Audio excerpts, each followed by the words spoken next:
Hello साथी, मैं Gaurav Kumar smart study with गौरव में आपका हार्दिक स्वागत करता हूं। जैसा कि आपको पता है कि हमने पहले भी मैंने आप लोगों से प्रॉमिस किया था, मैंने आप लोगों से बोला था कि हम लोग हर दिन की एक वीडियो को कवर करेंगे और कोशिश करेंगे कि इस बार आपका सारा सिलेबस कंप्लीट किया जाए। तो इस बार हम लोग आज जो डिस्कस करने वाले हैं बच्चे, आप लोगों के एग्जामिनेशन के पॉइंट ऑफ व्यू से ये कई बार पूछा जाता है और कई बार इससे क्वेश्चन बनते हैं। सर वैसे टॉपिक क्या है आज? Static GK. बच्चे, स्टैटिक जीके क्या होता है? आधे से ज्यादा बच्चों को जीके पता है क्या होता है, पर स्टैटिक जीके जब लग जाता है शब्द तो इसका मतलब नहीं पता। बच्चे, स्टैटिक का मतलब होता है जो कभी ना बदला जाए, जो कभी नहीं बदलता, जो कभी नहीं चेंज होता, जो अपनी जगह पे पहले से ही है वो अपनी जगह पर ही है, उसके लिए वर्ड यूज करते हैं स्टैटिक। स्टैटिक मतलब जिसके अंदर चेंज नहीं कर सकते हम। ठीक है जी, जैसे ताजमहल आज भी आगरा में था, पहले भी था और आज भी है, मतलब बदलाव नहीं हुआ उसके अंदर। हाँ, वो अलग बात है पीला पड़ रहा है, लेकिन इसकी बात नहीं करेंगे। मतलब जिसका हम स्टेटस नहीं बदल सकते या जो अपनी जगह नहीं, पोजीशन नहीं बदल सकता, उसके लिए हम वर्ड यूज करते हैं स्टैटिक। स्टैटिक के अंदर उन्हीं चीजों के बारे में पढ़ते हैं जिसमें कोई बदलाव नहीं हो सकता। अब मैं बोलूं प्राइम मिनिस्टर स्टैटिक जीके का हिस्सा बनेगा? नहीं नहीं सर, प्राइम मिनिस्टर तो बदल जाते हैं 5 साल में भैया। इंसान का नेचर बदल जाता है, प्राइम मिनिस्टर बदल जाते हैं, तो स्टैटिक जीके का किससे बात बन सकता है? हाँ, भारत की अगर हम एरिया की बात करें, इंडिया का एरिया की बात करें, तो इंडिया का एरिया आज भी जितना है पहले भी उतना ही था। उस कंडीशन में ये भी बदलता नहीं है, तो इसीलिए हम इसको भी क्या बोलते हैं? Static GK. आज जो क्लासिकल डांस हमारे आर्ट हैं, वो आर्ट के आर्ट ही हैं, वो जो आर्ट ही हम पढ़ते हैं, जिसमें भरतनाट्यम, कुचिपुड़ी, कथकली, मणिपुरी, उड़ीसी, जितने भी डांस है सब आते हैं, उनके बारे में पढ़ेंगे। मतलब हमारा स्टैटिक जीके में कौन कौन सा टॉपिक होगा? हम स्टैटिक जीके में बहुत सारी चीजें कवर करेंगे। बच्चे, आपको थोड़ा सा हिंट दे देता हूँ। जैसे हमारा जो पहला टॉपिक होगा वो India and there neighbouring countries होगा। आज हम लोग जो टॉपिक पढ़ेंगे वो भारत और उसके पड़ोसी देश पढ़ेंगे। India and there neighbouring countries. Neighbouring countries, अभी नेबरिंग कंट्रीज क्या होता है? तो बोलना बच्चे, भारत और उसके पड़ोसी देश। अच्छा, जैसे ये खत्म हो जाएगा हम लोग पढ़ेंगे बच्चे इंडियन टेम्पल्स के बारे में, यानी भारत के मंदिर। भारत में कौन कौन से मंदिर कौन कौन सी जगह पे है उसके बारे में। अच्छा, जब ये खत्म हो जाएगा तब हम बात करेंगे इंडिया के कल्चर के बारे में। जैसे जैसे कि सर हम लोग बात करेंगे क्लासिकल डांस के बारे में। भारत में कौन कौन से क्लासिकल डांस किए जाते हैं। अच्छा, क्लासिकल डांस कंप्लीट हो जाएगा तो कल क्लासिकल डांस से जुड़ी कोई भी पर्सनैलिटी होगी उसके बारे में जानेंगे। Classical dance and their personality, यानी कि कौन से ऐसे पर्सनैलिटी हैं जो कौन कौन सी क्लासिकल डांस से जुड़े हैं। ठीक है, जैसे हेमा मालिनी कौन से क्लासिकल डांस से जुड़ी हैं, कौन सा क्लासिकल डांस करती हैं। ठीक है जी, ऐसे ही आपका कह सकते हो। इसके अलावा और भी बहुत फेमस फेमस हैं, जैसे कि आप लोग कभी पढ़ोगे तो आपके कुछ आते हैं सर, आपके अरुंधति अरु मंडेल हैं। इसके अलावा और भी बहुत सारी हैं लेडीज जिनका कहीं ना कहीं किसी चीज से क्या है, जुड़ाव है क्लासिकल डांस के रूप में। इसके अलावा हम लोग बात करेंगे, क्लासिकल डांस जब कंप्लीट होगा तब बात करेंगे फोक डांस के बारे में। ठीक है जी, फोक डांस के बारे में। फोक डांस कितने होते हैं, कौन कौन से स्टेट में कौन सा फोक डांस करते हैं। अच्छा, जब ये कंप्लीट हो जाएगा तब बात करेंगे भारत के त्योहारों के बारे में, जिसे हम कहते हैं इंडियन फेस्टिवल्स। ठीक है, एंड देयर सेलिब्रेशंस, कौन कौन से और उत्सव हैं और महोत्सव हैं, इनके बारे में बात चलेगी। अच्छा, इसके बाद जब ये कंप्लीट हो जाएगा तब बात करेंगे इंटरनेशनल लेवल के ऑर्गेनाइजेशंस, भारत में या उसके अलावा अंतरराष्ट्रीय लेवल पे कौन कौन से संगठन काम करते हैं। अच्छा, इसके बाद जब ये कंप्लीट हो जाएगा तो बात करेंगे गवर्नमेंट स्कीम्स के बारे में, भारत की कौन कौन सी योजनाएं हैं, कौन कौन सी योजनाएं हमारे देश में चलाई जा रही हैं। इसके अलावा हम लोग बात करेंगे स्पोर्ट्स के बारे में, यानी कि भारत में कौन कौन से स्पोर्ट्स खेले जाते हैं, इंटरनेशनल लेवल पे कौन से स्पोर्ट्स हैं, क्या रूल एंड रेगुलेशंस होते हैं स्पोर्ट्स के। अच्छा, जब ये खत्म हो जाएंगे इसके बाद हम बात करेंगे अवार्ड सेक्शंस के बारे में, भारत में कितने तरीके के अवार्ड्स दिए जाते हैं, कौन कौन से अवार्ड्स दिए जाते हैं, अवार्ड्स की बात चलेगी। यानी अवार्ड से जुड़ी चीजों को भी हम कवर करेंगे इसके अंदर। ठीक है जी, इसके अलावा जब ये कंप्लीट हो जाएगा, इसके अलावा जो ये कंप्लीट हो जाएगा, अवार्ड्स कंप्लीट हो जाएंगे, sports, government scheme, international organisation, तो हम बात करेंगे स्पेशल मॉन्यूमेंट्स के बारे में। मॉन्यूमेंट्स मतलब भारत में स्मारक। ठीक है जी, भारत में स्मारक कौन कौन से हैं। अच्छा, ये कंप्लीट हो जाएगा तो हम बात करेंगे यूनेस्को साइट्स के बारे में, भारत में कितनी यूनेस्को साइट्स हैं, कौन कौन सी हैं, उसकी बात करेंगे। इसके बाद अगर ये कंप्लीट हो जाता है तो फिर हम बात करेंगे भारत की रामसर साइट्स के बारे में। रामसर साइट्स क्या होती हैं, भारत के अंदर कितनी ऐसी रामसर साइट हैं जिनका काम, जिनको आज से हमारे इंडिया के अंदर से बहुत सारी रामसर साइट है। अगर करंट में हम बात करें टोटल 98 रामसर साइट्स हो चुकी हैं।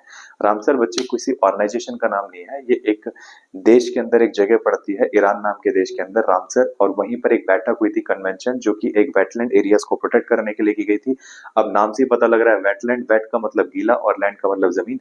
ऐसी जमीन जो थोड़ी थोड़ी गीली रहती है, बिल्कुल समुद्र के, लेक के, रिवर के, किसी के भी किनारे पाई जाती है, और उस रिवर पर बहुत सारे नेचर के एनिमल डिपेंड हो गए पानी पीने के लिए, खाना खाने के लिए, घर बना लिया उन लोगों ने उसको, अपनी जमीन को।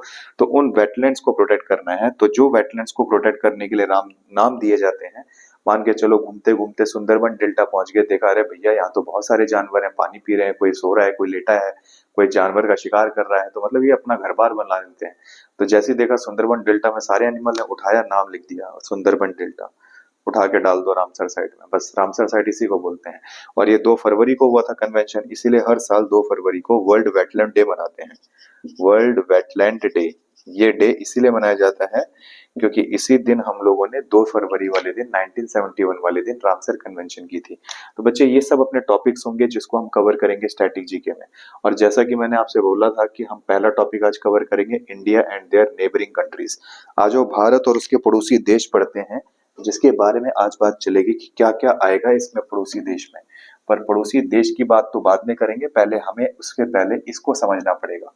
हमारा देश, हमारा भारत महान, इसका नाम क्या है, क्या क्या बोलते हैं, आ जाओ सबसे पहले शुरू करते हैं India and there neighbouring countries. बच्चे आपने शुरू से, बचपन से हम लोगों को एक चीज सिखाई जाती है, भारत हमारा देश है, हम सब भारतवासी भाई बहन है।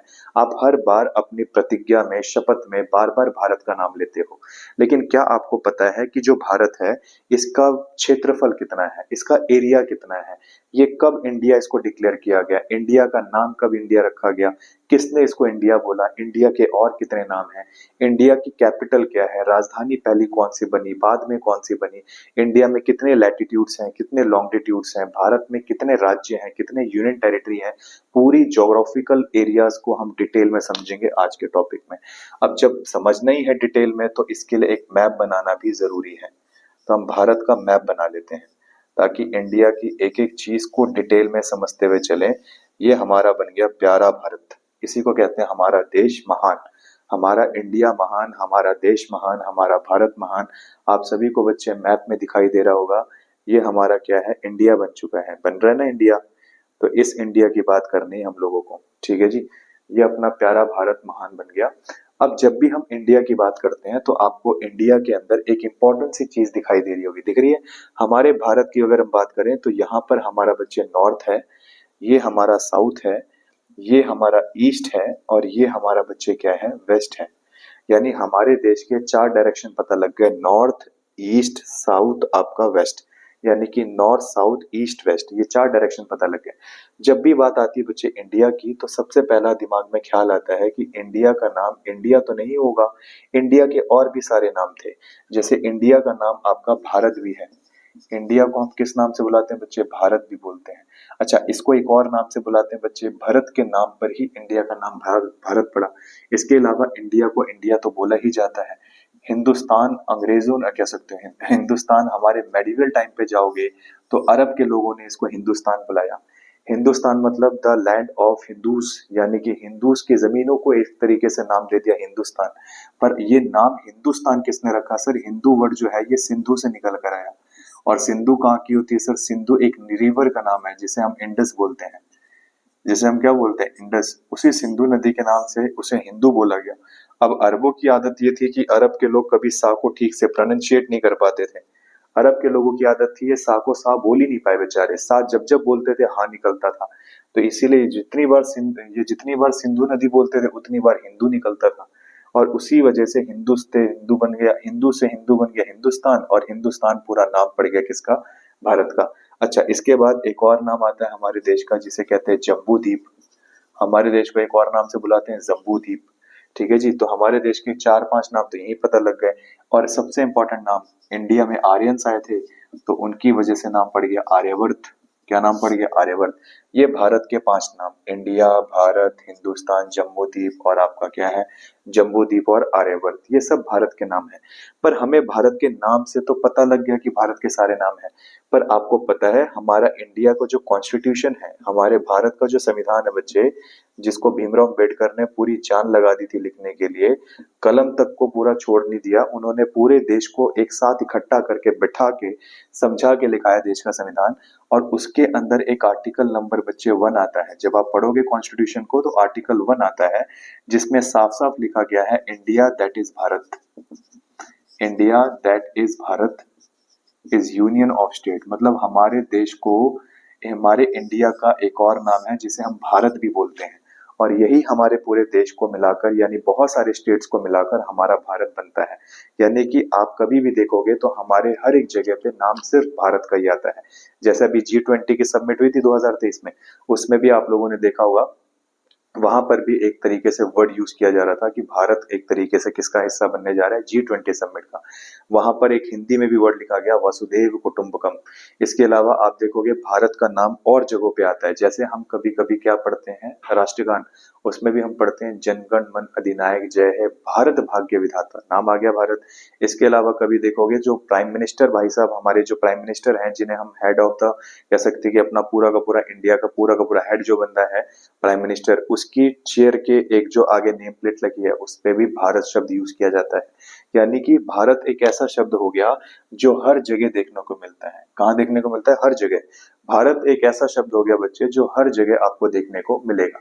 यानी कि अगर हम भारत की बात करते हैं, भारत का नाम जो है हर जगह पे अवेलेबल हो गया, हर जगह पे आपको भारत देखने को मिलेगा। इतना तो इंडिया नहीं लिखता मिलता जितना हम भारत वर्ड का यूज करते हैं।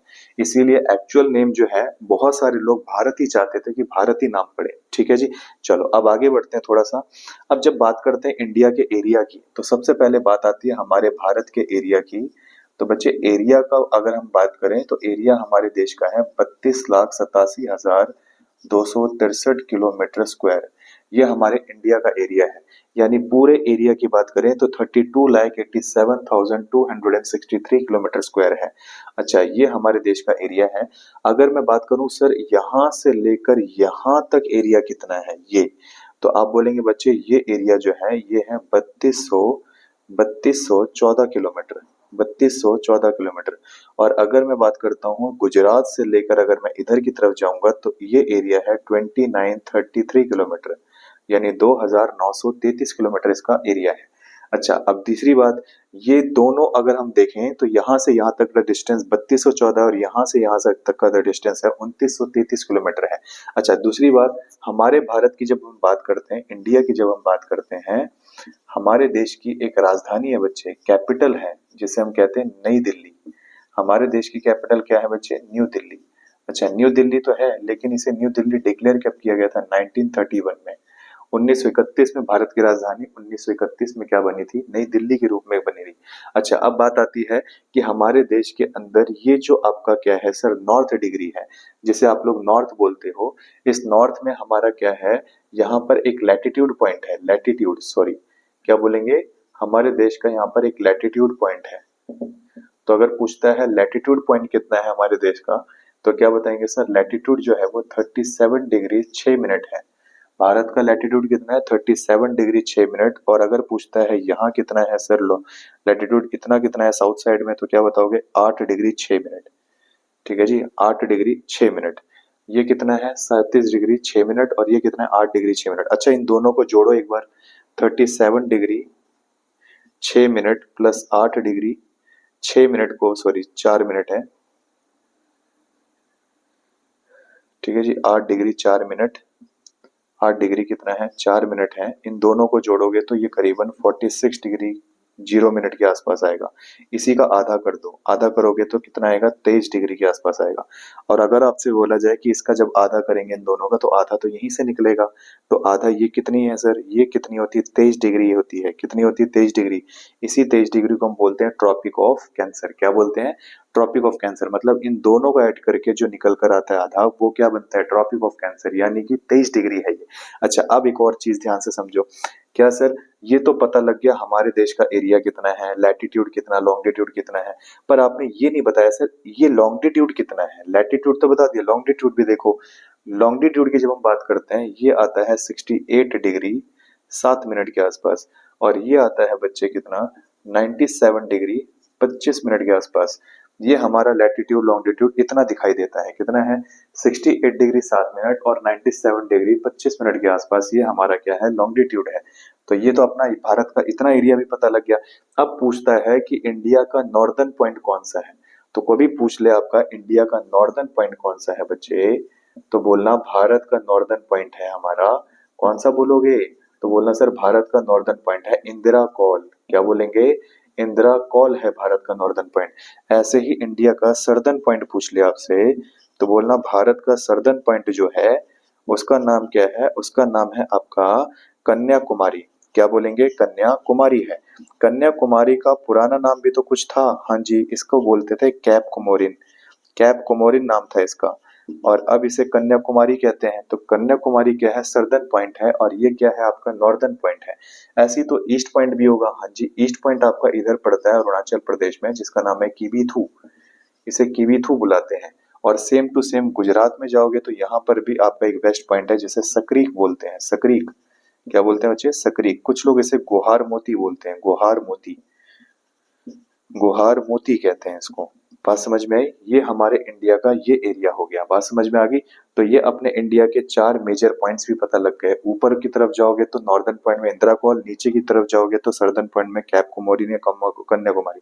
सर इंदिरा कॉल के बाद एक पॉइंट और भी तो सुनते हैं, इंदिरा पॉइंट। वो इंदिरा पॉइंट कब आता है, अगर बोल दिया most far southern point of India, far का मतलब होता है दूर, और सबसे दक्षिण में कौन सा दूर बिंदु है, तो सबसे दक्षिण में अगर दूर बिंदु पूछता है तब आंसर देंगे इंदिरा पॉइंट है।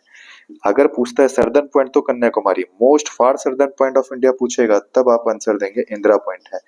अब इंदिरा पॉइंट कहाँ पर है बच्चे, इंदिरा पॉइंट बोल देना, इंदिरा पॉइंट यहाँ पड़ता है निकोबार आइलैंड में, यहाँ पर पड़ता है बच्चे निकोबार आइलैंड, इसी जगह पर क्या है आपका इंदिरा पॉइंट है। इंदिरा पॉइंट की जब हम बात करते हैं तो इंदिरा पॉइंट का पुराना नाम था पिगमिलियन पॉइंट। क्या बोलते थे इसको, पिगमिलियन पॉइंट के नाम से जानते थे। पिगमिलियन पॉइंट इसे कब बोला जाता था, 1984 से पहले बोलते थे, और 1984 के बाद इसका नाम इंदिरा पॉइंट रखा गया। ऐसा क्यों, 1984 में ऐसा क्या हो गया जो इंदिरा पॉइंट रखा गया, क्योंकि आपको पता होगा एक ऑपरेशन चल रहा था राजस्थान अपना अमृतसर शहर में, जिसका नाम था ऑपरेशन ब्लू स्टार। इस ऑपरेशन ब्लू स्टार के चलते हमारे भारत की एक फेमस फीमेल प्राइम मिनिस्टर की डेथ हुई, जिनका नाम था इंदिरा गांधी। और इन्हीं इंदिरा गांधी की डेथ के बाद यहाँ का एक नाम बदला गया, जिसका नाम रखा गया Indira point. Indira point Pygmalion point के बाद रखा गया, यानी पिगमिलियन पॉइंट पहले इस पॉइंट को बोला जाता था। अब बात आती है कि सर हमारे देश में ऐसी कितनी बाउंड्री है, कितने किलोमीटर की बाउंड्री है जो हमारे देश की बाउंड्री पानी से टच करती है। पानी का मतलब बच्चे, जो भी एरिया आपका पानी से टच करेगा ना, इस पानी से टच करेगा। आपको पता है भारत के इस वाले दिशा में, इस वाली दिशा में एक पानी का लेयर है जिसे कहते हैं बे ऑफ बंगाल। बंगाल के पास है इसीलिए इसको नाम दे दिया गया बे ऑफ बंगाल। ठीक है जी, इसके बंगाल के पास है इसलिए नाम क्या दे दिया, बे ऑफ बंगाल।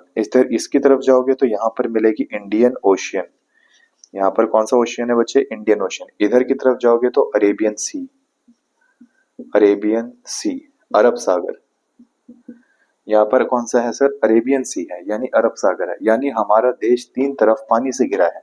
ये जो तीनों तरफ पानी से घिरा है ना, इन्हीं तीनों पानी को अगर हम देखें तो यहाँ से लेकर हमारा पूरा इंडिया का इतना हिस्सा पानी से टच करता है।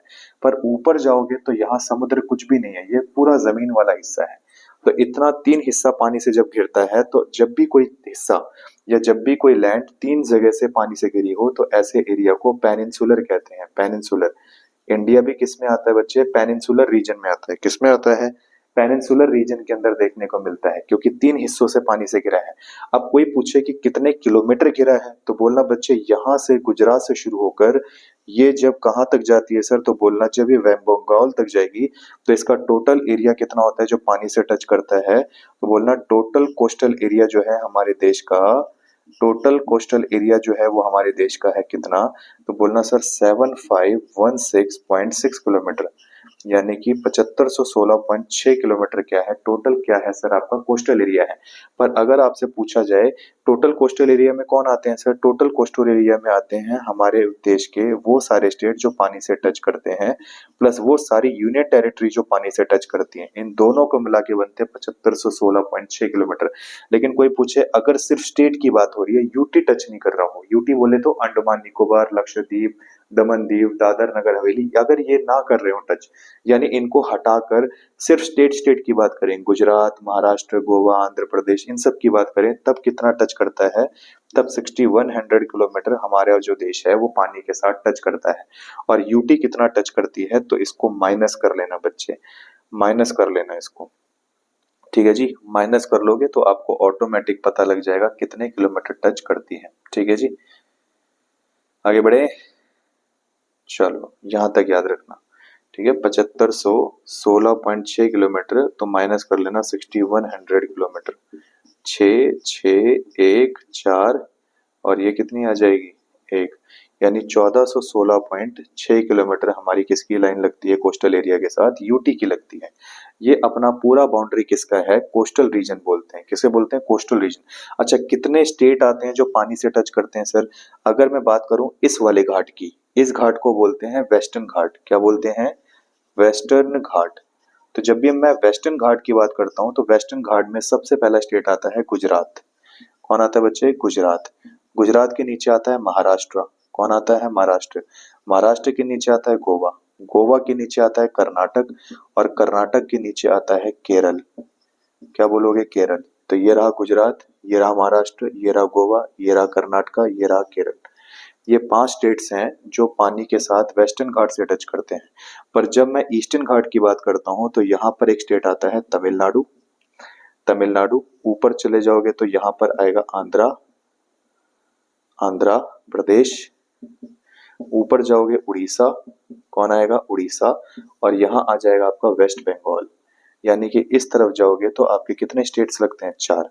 यानी अगर मैं बात करूं स्टेट की संख्या कितनी है वेस्टर्न घाट की तरफ से, तो वो है 5, और ईस्टर्न घाट की तरफ से कितनी है, तो क्या बताओगे, 4। यानी टोटल 9 स्टेट ऐसे हैं जो पानी के साथ अपनी बाउंड्री को साझा करते हैं, ठीक है जी। पानी के साथ अपनी बाउंड्री साझा करते हैं, मिलजुल जाते हैं, चिपक जाते हैं अपने देश से, ठीक है जी। अगर हम बात करते हैं सर जमीनी भाग कितना है जो पानी से टच करता है, तो बोलना बच्चे लैंड एरिया जो है हमारे देश का, वो लैंड एरिया हमारे देश का 15,200 किलोमीटर स्क्वायर है।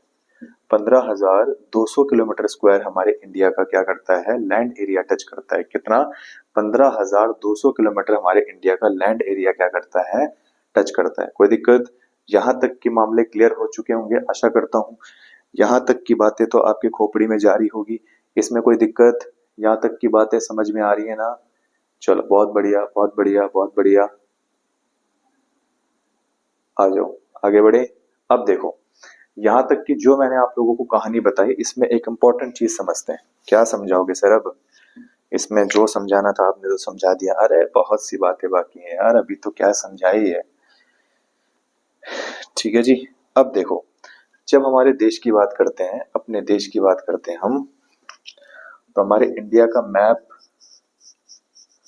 हमारे इंडिया का मैप में अगर आप गौर से देखोगे, है ना, हमारे देश के मैप में देखोगे तो हमारे देश के बाहर वाले एरियाज की तो बात हो गई। अब अटैक करते हैं अंदर की तरफ। जब अंदर की तरफ अटैक करते हैं तो हम लोगों को एक चीज दिखाई देती है, यहां से एक लाइन गुजरती है ऐसे, इमेजिनरी लाइन। उस इमेजिनरी लाइन को बोलते हैं बच्चे ट्रॉपिक ऑफ कैंसर। क्या बोलते हैं, ट्रॉपिक ऑफ कैंसर कहते हैं। इस इमेजिनरी लाइन का नाम क्या होता है, ट्रॉपिक ऑफ कैंसर के नाम से जानते हैं। हालांकि इमेजिनरी क्यों बोली, क्योंकि दिखाई नहीं देती, पर हम लोगों को इमेजिनेशन, इमेजिनरी लाइन इसलिए बोलते हैं क्योंकि इस इमेजिनरी लाइन की वजह से इंडिया 2 हिस्सों में बढ़ जाता है वेदर कंडीशन के हिसाब से। यहाँ का वेदर कुछ और होगा और यहाँ का वेदर कुछ और होगा, क्लाइमेटिक कंडीशंस चेंज हो जाएंगी इसकी वजह से। यही ट्रॉपिक ऑफ कैंसर है, और ये भारत को 2 टुकड़ों में बांट देता है। अब बात आती है कि ये जो लाइन है ये कितने स्टेट से होकर गुजरती है। तो पहला क्वेश्चन तो ये बनता है कि सर ये टोटल 8 स्टेट से गुजरती है। दूसरा, वो 8 स्टेट के नाम क्या है, तो 8 स्टेट के नाम याद रखना बच्चे, एक ट्रिक से। वो ट्रिक क्या है, तो बोलना बच्चे मित्र पर, मित्र पर गमछा झार, मित्र पर गमछा झार, मित्र पर गमछा झार। ये वो ट्रिक है जिसमें आपको याद रहेंगे कि कौन कौन से ऐसे स्टेट्स हैं जिसके पास से क्या गुजरती है ट्रॉपिक ऑफ कैंसर। अब बच्चे, मी का मतलब होता है मिजोरम, त्रा का मतलब होता है त्रिपुरा, पा का मतलब होता है पश्चिम बंगाल यानी कि वेस्ट बंगाल, रा का मतलब होता है राजस्थान, गा का मतलब होता है गुजरात, मा का मतलब होता है मध्य प्रदेश, छा का मतलब होता है छत्तीसगढ़, क्या बोलोगे छत्तीसगढ़, और झार का मतलब होता है झारखंड। यानी कि करीबन अगर हम अंदाजा लगाएं तो टोटल 8 ऐसे राज्य हैं जो टोटल करीबन कितने स्टेट से गुजरते हैं, तो बोलना बच्चे 8 स्टेट से। सॉरी, ट्रॉपिक ऑफ कैंसर कितने स्टेट से गुजरती है बच्चे, 8 स्टेट से। ठीक है जी। अच्छा, एक लाइन सर ऐसी भी तो है जो ऐसे आती है। हाँ जी, बिल्कुल सही बोल रहे हो। इस लाइन को बोलते हैं आप लोग Indian standard time zone, IST बोलते हैं इसे। क्या बोलते हैं, इंडियन स्टैंडर्ड टाइम जोन या लॉन्गिट्यूड बोलते हैं। ये जो होती है ये करीबन भारत के कितने स्टेट से गुजरती है, तो बच्चे ये जो गुजरती है ये इंडिया के 5 स्टेट से गुजरती है। कितने स्टेट से गुजरेगी, 5 स्टेट से। अब ये 5 स्टेट कौन से हैं, तो सबसे बड़ी बात है कि सर इंडिया के 5 स्टेट से गुजरती कहाँ से है, तो जवाब देना, ये भारत के जब 5 स्टेट से गुजरती है तो 5 स्टेट के नाम क्या है, तो वो ट्रिक याद रखेंगे बच्चे। यूपी में छत उड़ी आंधी से, यूपी में छत उड़ी आंधी से, आंधी से।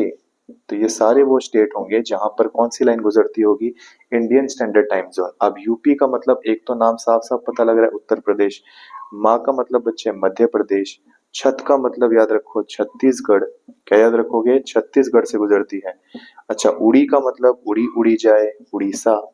ठीक है जी। आंधी का मतलब आंध्र प्रदेश। ये हो गए 5 राज्य जहां से कौन गुजरती है, तो बोलना sir Indian standard time zone. अब यूपी में भी पूछ ले कि यूपी में भी कौन से जिले से गुजरती है, तो बोलना मिर्जापुर, मिर्जापुर से गुजरती है। कहाँ से, मिर्जापुर। अब मिर्जापुर में भी पूछ ले तो कौन सी जगह पड़ती है, नैनी, नैनी इलाहाबाद के पास पड़ता है। यहाँ से आपकी कौन सी लाइन गुजरती है बच्चे, तो बोलना tropic of sorry Indian standard time zone, Indian standard time zone यहाँ से गुजरती है। यहाँ तक मामला क्लियर हो गया। अच्छा, यहाँ पर एक स्टेट है अपना है जिसे कहते हैं अरुणाचल प्रदेश। अरुणाचल प्रदेश ये वो स्टेट है जहां पर सबसे पहले सूर्य की किरण पड़ती है और सबसे पहले यहाँ पर 4:30 बजे के आसपास सूर्य दिखाई देता है। इसीलिए हम इस स्टेट को कभी कभी राइजिंग स्टेट भी बोलते हैं, या कह सकते हैं सन राइजिंग स्टेट भी बोलते हैं। The land of rising sun अगर हम बोले तो वो जापान है बच्चे। जापान में सबसे पहले सूर्य उगता है दिखाई देता है। पर अगर हम बात करें अपने स्टेट में, तो हमारे इंडियन स्टेट में सबसे पहले किस में दिखता है, अरुणाचल प्रदेश में। कहाँ दिखता है, अरुणाचल प्रदेश में देखने को मिलता है। आगे बढ़े, अब आते हैं नेक्स्ट की तरफ। ये अंदर की बात हो गई sir, Indian standard time zone की बात हो गई और ट्रॉपिक ऑफ कैंसर की बात हो गई, है ना। किसकी बात हो गई, ट्रॉपिक ऑफ कैंसर की बात हो गई। अब बात आती है हमारे भारत में टोटल राज्यों की संख्या कितनी है। तो कोई पूछे हमारे भारत में टोटल स्टेट्स की संख्या कितनी है, तो बोलना बच्चे टोटल स्टेट्स जो है हमारे इंडिया में वो है 28 राज्य। कितने राज्य हैं, 28 राज्यों की संख्या है। भारत में टोटल राज्यों की संख्या कितनी है, 28 है। जिसमें से अगर हम बात करें 8 क्या है बच्चे, यूनियन टेरिटरी है। क्या है, 8 है हमारी यूनियन टेरिटरी देखने को मिलती है। कितनी यूनियन टेरिटरी है, तो बोलना बच्चे 8 यूनियन टेरिटरी देखने को मिलती है। ये हमारे भारत की खासियत है, जिसमें से 28 राज्य हैं और साथ साथ कितनी यूनियन टेरिटरी, 8। अच्छा, उसके अलावा अगर आपसे पूछता है हमारे देश की राजधानी क्या है, हमारे देश की राजधानी क्या है, कैपिटल क्या है, हमारे देश की कैपिटल है बच्चे कौन, न्यू दिल्ली। ये बात तो मैंने शुरू में ही लिख दी थी, न्यू दिल्ली। पर क्या न्यू दिल्ली से भी भारत की पहली कोई कैपिटल थी, हाँ सर दिल्ली थी। दिल्ली कब बनी थी, दिल्ली 1911 में कह सकते हो घोषणा हुई थी, डिक्लेयर की गई थी और 1912 में स्टेब्लिश हो गई थी। अब कहते हैं कि इंडिया के अंदर क्या क्या है और इंडिया के बाहर क्या क्या है। इंडिया के अंदर की कहानी तो मैंने आपको लगभग लगभग बता दी, थोड़ी थोड़ी बता दी, मतलब एरिया वाइज तो सारा कुछ बता दिया है ना। एरिया वाइज तो मैंने आपको सारा कुछ बता दिया। लेकिन अगर आपसे क्वेश्चन ये पूछ ले कि ये जो ट्रॉपिक ऑफ कैंसर है और ये जो इंडियन स्टैंडर्ड टाइम जोन है, ये दोनों लाइन ये कौन सी जगह है जहां पर एक दूसरे को कट करती है, तो बोलना बच्चे ये जगह का नाम है आपका छत्तीसगढ़। छत्तीसगढ़ में कौन सी जगह है सर ये जहां पर एक दूसरे को इमेजिनरी लाइन काटती हैं, तो बोलना बच्चे छत्तीसगढ़ के अंदर एक डिस्ट्रिक्ट पड़ता है सूरजपुर। क्या नाम पड़ता है, सूरजपुर। उसी सूरजपुर के अंदर एक जगह पड़ती है भैंसा मुंडा। क्या नाम है, भैंसा मुंडा। भैंसा मुंडा एक गांव का नाम है जहां पर ये आपकी ट्रॉपिक ऑफ इमेजिनरी लाइंस दोनों एक दूसरे को इंटरसेक्ट करती हैं। तो क्या बोलोगे, छत्तीसगढ़ के सूरजपुर के भैंसा मुंडा गांव में ये देखने को मिलता है। कहाँ पर, ये दोनों लाइन एक दूसरे को इंटरसेक्ट करती हैं भैंसा मुंडा गांव के अंदर। आगे बढ़े। अच्छा, अगर हम लोग बात करें किसके बारे में सर, कि हमारे देश के पड़ोसी देश कौन कौन है, यानी कि हमारे देश के साथ कौन से ऐसे नेबरिंग कंट्रीज हैं जो हमारे देश के साथ अपनी कह सकते हो बाउंड्री शेयर करता है, नेबरिंग कंट्रीज कौन कौन सी हैं। तो क्या जवाब दोगे, तो बोलना सर उसमें आपका एक ट्रिक याद रखेंगे, उस ट्रिक का नाम क्या है, तो बोलना सर बचपन में एमबीए किया था, बचपन में एमबीए किया, बचपन में एमबीए किया, ये ट्रिक याद रखनी है। अब बचपन का मतलब बी फॉर बांग्लादेश होता है, ठीक है, सी फॉर होता है चाइना, फी फॉर होता है, ये तो सब जानते हैं, आतंकवादी, एन फॉर होता है नेपाल, एम फॉर होता है म्यांमार, है ना, म्यांमार कहेंगे इसको, बी फॉर बोलेंगे भूटान होता है, और ए फॉर बोलेंगे बच्चे अफगानिस्तान। क्या बोलोगे, अफगानिस्तान होता है। अगर कोई पूछे बांग्लादेश की बात करें तो ये हमारे देश के साथ कितने किलोमीटर बाउंड्री शेयर करता है, 4096। चाइना शेयर करता है 3488 किलोमीटर, पाकिस्तान शेयर करता है 3332 किलोमीटर, 3323 किलोमीटर, नेपाल करता है आपका, नेपाल करता है आपका 1751 किलोमीटर, म्यांमार करता है 1643 किलोमीटर, भूटान करता है आपका 699 किलोमीटर, और अफगानिस्तान करता है 105 किलोमीटर। ये सब हमारे क्या है सर, ये सब हमारे देश के साथ सीमा साझा करने वाले देश हैं, और सबसे ज्यादा शेयर करने वाला देश बांग्लादेश है। कौन है, बांग्लादेश है। तो बच्चे आज की क्लास में हमने ये सीखा कि इंडिया का बेसिक ज्योग्राफिकल एरिया क्या है। अभी इंडिया के बारे में अभी बहुत सारी बातें बाकी करनी है, वो हम नेक्स्ट वीडियो और नेक्स्ट पार्ट में कवर करेंगे, वरना वीडियो बहुत लंबी हो जाएगी तो आप उस देख नहीं पाओगे। इसीलिए हम इसे दो टुकड़ों में बनाएंगे, पार्ट 1 पार्ट 2। पार्ट 2 के अंदर मैं आप लोगों के इसके बाद की कहानी समझाऊंगा कि इंडिया के अंदर और क्या क्या चीजें देखने को मिली। मिलते हैं नेक्स्ट वीडियो के अंदर, अपना ख्याल रखें और अपने आप को सुरक्षित रखें, और साथ ही साथ मेरे चैनल को सब्सक्राइब और इसे शेयर ज्यादा करिए, ताकि और भी बच्चे आपके साथ साथियों के साथ जुड़कर क्लास देखोगे तो मजा ही आ जाएगा। चलो मिलते हैं नेक्स्ट वीडियो के अंदर, तब तक के लिए धन्यवाद।